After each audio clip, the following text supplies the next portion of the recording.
आगे बढ़ते हैं और अब बात करते हैं टूटा सऊदी का सब्र तो शमशान बनेगा मध्य पूर्व। देखिए मध्य पूर्व इस वक्त बारूद के उस ढेर पर बैठा है जहां एक चिंगारी पूरी इंसानियत को झुलसा सकती है।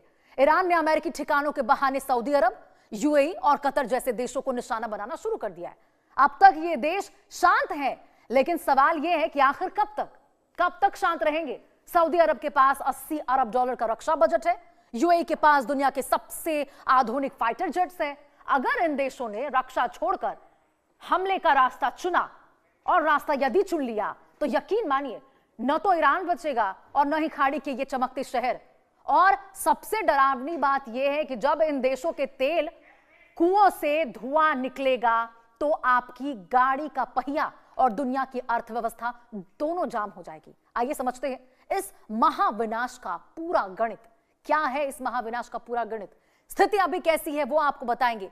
किस प्रकार से यहां पर जो स्थिति है वो बनती जा रही है। मध्य पूर्व की बात करें तो मध्य पूर्व में महायुद्ध का जो काउंटडाउन है उसकी शुरुआत हो चुकी है।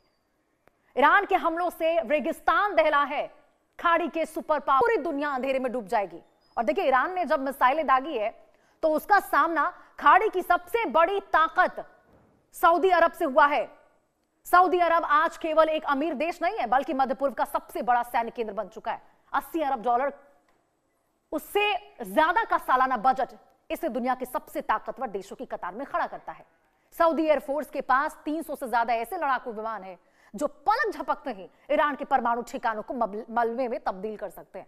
और इनके पास अमेरिका का पीस शील्ड सिस्टम है जो दुनिया के मिसाइल को हवा में ही खत्म कर देता है। लेकिन सऊदी अरब अब तक चुप क्यों है? सबसे बड़ा सवाल यह है क्योंकि रियाद जानता है कि अगर उसने एक भी मिसाइल ईरान की तरफ मोड़ी तो दशकों की जो मेहनत की कर रखी है उसने अब तक, और उससे जो साम्राज्य उसने खड़ा किया है वो खंडहर बनने में देर नहीं लगेगा। उसको चंद पलक झपकते ही वो खंडहर बन जाएगा। और ये युद्ध केवल दो देशों का नहीं बल्कि अरबों डॉलर के निवेश की राख का ढेर साबित होगा।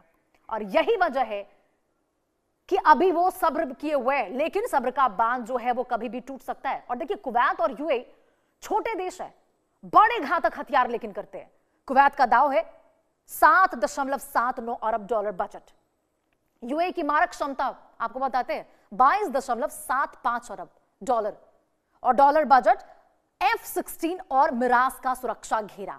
सुरक्षा दीवार की बात कर लेते हैं तो पैट्रियट और थार्ड मिसाइल डिफेंस सिस्टम ये उनके पास है। थार्ड मिसाइल डिफेंस सिस्टम हवा में ही तमाम मिसाइलों को मार गिराने वाला, मारक क्षमता इतनी बड़ी होती है उसकी। रणनीति की बात करें तो रक्षात्मक नहीं अब आक्रामक एक्टिव पावर बन चुका है यूएई। और अभी देखिए केवल वो सब्र किए हुए है, जिस दिन उसका बांध टूटेगा उस दिन कहर बरपेगा। और इस कहर में केवल ईरान नहीं झुलसेगा, सभी झुलसेंगे। सऊदी के बाद बारी आती है उन देशों की जिन्हें छोटा समझने की गलती ईरान को भारी पड़ सकती है। जी हां, यूएई यानी संयुक्त अरब अमीरात, जिसने अपनी सेना को इतना आधुनिक बना लिया है कि इसे छोटा स्पार्ट कहा जाता है। अब आपको बता दें यूएई के पास केवल पैसा नहीं है, केवल पैसा उसके पास नहीं है बल्कि वो तकनीक है जो रडार से बचकर सटीक हमला कर सकती है। दुबई पर हुए हमलों के बाद यूएई ने अपने पैट्रियट और थार्ड सिस्टम से ईरानी मिसाइलों को गिराया, लेकिन जवाबी ट्रिगर अभी नहीं दबाया है। यानी कि अभी वो देख रहा है जिस दिन उसका दिमाग ठनका वो कुछ भी करने को तैयार हो जाएगा। और वही देखिए कुवैत, जिसकी अर्थव्यवस्था और रणनीतिक साझेदारी इतनी मजबूत है कि उसने अपनी आबादी के हिसाब से एक बेहद घातक सेना तैयार कर ली है। यहां हर नौजवान को सेना की ट्रेनिंग दी जाती है, हर नौजवान को ट्रेनिंग दी जाती है एक दिन युद्ध के लिए तैयार होने के लिए। और अगर इन छोटे लेकिन तकनीकी रूप से सुपर पावर देशों ने मोर्चा खोल दिया तो ईरान के लिए अपनी सीमाओं को बचाना लगभग नामुमकिन हो जाएगा। ये जो ईरान समझ रहा है कि हम खाड़ी देश को निशाना बना रहे हैं, अमेरिका क्योंकि वो अमेरिकी मदद कर रहे हैं अमेरिका का, तो वो कुछ नहीं करेंगे। आज वो कुछ नहीं कर रहे लेकिन कल कुछ भी कर सकते हैं। तो देखिए बहरीन और कतर की बात करें, अमेरिका के अभेद्य किले हैं बहरीन और कतर। बहरीन की बात करते हैं तो अमेरिकी 5वें बेड़े का मुख्यालय है। कतर की बात करें तो दुनिया का सबसे बड़ा गैस उत्पादक, सबसे बड़ा कतर। ताकत तो यूरोफाइटर, टाइफून और रफाल जैसे 6th जनरेशन के करीब वाले जेट्स हैं उसके पास। तो ताकत की भरमार है। इंतजार है उन लोगों को कि यदि बहुत ज्यादा हमला, यदि ईरान नहीं रुकता है, यदि इस प्रकार से ही वो अपने देशों पर इस तरह से हमला करता है तो वो नहीं रुकेंगे, इंतजार है अभी। लेकिन खाड़ी की इस जंग में बहरीन और कतर दो ऐसे मोहरे हैं जिनके पीछे दुनिया की सबसे बड़ी महाशक्ति अमेरिका खड़ा है। बहरीन में अमेरिका का 5वां बेड़ा तैनात है, और जिसका मतलब है कि बहरीन पर हमला सीधे वॉशिंगटन को चुनौती देना है, सीधे तौर पर। और वहीं कतर, जो दुनिया को गैस की सप्लाई करता है, उसके पास अल उदैद जैसा विशाल एयरबेस है। ईरान ने हाल ही में, आपको बता दें, यहां हमला किया था और हमला करके आंख से खेलने की कोशिश की है ईरान ने। कतर की सेना भले ही संख्या में छोटी हो, लेकिन इनके पास रफाल और टाइफून जैसे वो विमान है जो दुश्मन की सीमा में घुसे बिना ही तबाही मचा सकते हैं। इतनी पावर है उनके पास।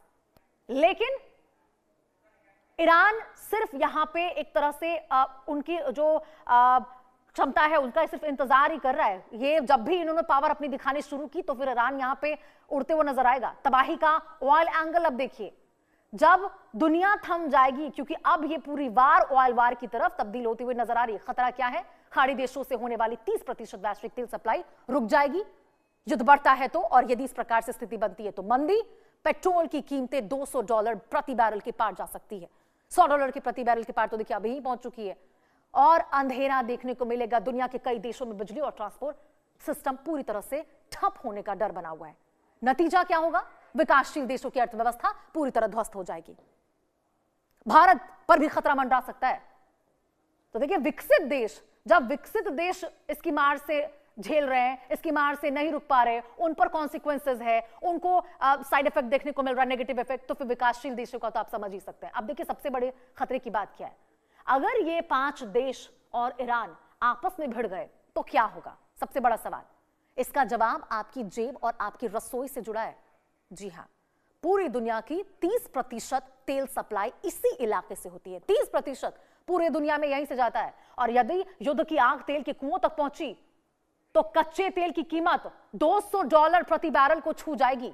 और इस तरह से केवल अमेरिका और इजराइल और ईरान इस युद्ध में नहीं झोंकेगा, पूरे विश्व के तमाम जो देश है उन पर इसका असर पड़ेगा। आपकी जेब पर असर पड़ेगा, हमारी जेब पर असर पड़ेगा, आम जनता की थाली पर